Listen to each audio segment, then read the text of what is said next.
क्या मामा जी की सरकार पीएम मोदी के वादों पर खरा नहीं उतर पाई है, या मामा जी की तमाम जनहितकारी योजनाएं धरातल पर नहीं उतर पा रही हैं? चाहे मुख्यमंत्री लाडली बहना योजना हो या फिर महाकालेश्वर मंदिर में सीएम शिवराज सिंह के द्वारा भक्तों के लिए 500 करोड़ रुपए के विश्राम गृह सहित 554.89 करोड़ की परियोजनाओं का उद्घाटन और शिलान्यास करना हो। क्या एमपी में ऐसे सब जनहितकारी कार्य महज कागजों पर ही सिमट कर रह गए हैं? क्या मध्य प्रदेश में अब बीजेपी का धार्मिक एजेंडा भी काम नहीं आ रहा है? हम ऐसा क्यों कह रहे हैं वो भी सुन लीजिए। दरअसल इस साल के आखिर में मध्य प्रदेश में विधानसभा चुनाव होने वाले हैं। राज्य में लगभग सभी राजनीतिक पार्टियों ने अपना पूरा दमखम झोंक रखा है, पर राज्य की सत्ता में बैठी बीजेपी और कांग्रेस में कांटे की टक्कर दिख रही है। और इसी बीच में बीजेपी एमपी चुनाव के लिए 39 उम्मीदवारों की दूसरी लिस्ट जारी कर दी है। इस लिस्ट में कई चौंकाने वाले नाम शामिल किए गए हैं। पार्टी की आला कमान ने 7 सांसदों को उम्मीदवार बनाया है। गौर से सोचिए कि 7 सांसदों को उम्मीदवार बनाया गया है, ये बहुत बड़ी बात है। उससे भी बड़ी बात यह है कि इनमें से 3 केंद्रीय मंत्री हैं। बीजेपी ने केंद्रीय मंत्री नरेंद्र सिंह तोमर, प्रहलाद पटेल और फग्गन सिंह कुलस्ते को टिकट दिया है। टिकट मिलने के बाद छिंदवाड़ा पहुंचे केंद्रीय खाद्य प्रसंस्करण उद्योग राज्य मंत्री प्रहलाद सिंह पटेल ने कहा कि मैं पहली बार अपनी जन्मभूमि और कर्मभूमि से चुनाव लड़ूंगा। मैं अपना संकल्प दोहराता हूं कि 2023 में भी कांग्रेस छिंदवाड़ा में अपना खाता नहीं खोलेगी। उनकी भ्रष्टाचार की लंका यहीं ध्वस्त होगी। पहली बार मैं विधानसभा का चुनाव लड़ूंगा। पार्टी के इस फैसले के लिए मैं पार्टी के प्रति अपना आभार व्यक्त करता हूं। दूसरी मेरे लिए खुशी की बात है कि मैं अपने जन्मभूमि में, कर्मभूमि में पहली बार चुनाव लड़ूंगा। तीसरी बात यह है कि मुझे सूचना छिंदवाड़ा की धरती पर मिली है, तो मैं अपने संकल्प को दोहराता हूं। 2003 का चुनाव मैंने देखा है बहुत निकट से।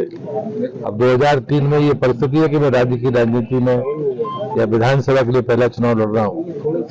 2003 में जिस प्रकार छिंदवाड़ा में कांग्रेस का खाता नहीं खुला था, मैं अपने संकल्प को दोहराता हूं 2023 में भी छिंदवाड़ा जिले में कांग्रेस का खाता नहीं खुलेगा।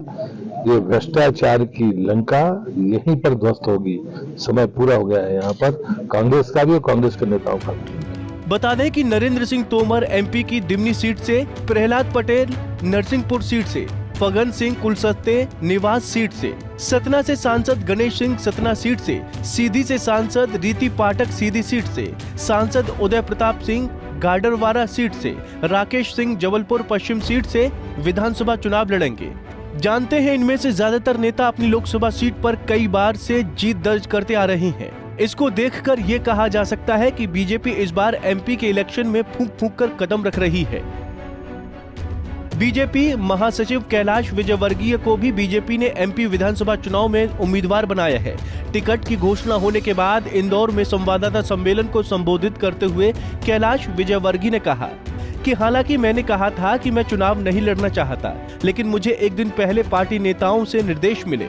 मैं असमंजस में था और जैसे ही घोषणा सामने आई मैं आश्चर्यचकित रह गया। पार्टी का आदेश है, खाली ये बताया था कि आपको कुछ काम दिया जाएगा, तुम ना नहीं करोगे, तुमको करना है। और 1 नंबर का जब टिकट डिक्लेयर हुआ तो मुझे भी आश्चर्य हुआ, पर हम तो पार्टी के सिपाही हैं, पार्टी जो आदेश देगी वो करेंगे। सर, बाकी केंद्रीय मंत्रियों को भी बड़े-बड़े नाम उतारे हैं इस लिस्ट में, कितना फर्क पड़ेगा इस चुनाव में? आप देखिए, तो 2/3 बहुमत की तरफ भारतीय जनता पार्टी बढ़ चुकी है, वो उससे आगे कितने सीटें बढ़ती है ये समय बताएगा। सर, आकाश जी भी चुनाव लड़ेंगे क्या इस बार? अभी मैं इस बारे में कोई टिप्पणी नहीं करूंगा, ये निर्णय पार्टी का है। अब सबसे बड़ा सवाल ये खड़ा होता है कि बीजेपी को एमपी के चुनावी मैदान में इतने बड़े धुरंधरों को उतारने की जरूरत क्यों पड़ गई? क्या एमपी बीजेपी के हाथ से निकल रहा है या फिर शिवराज सिंह चौहान को साइड करने की कवायद शुरू हो चुकी है? क्या बीजेपी की नजरों में मामा अब किसी काम के नहीं रहे?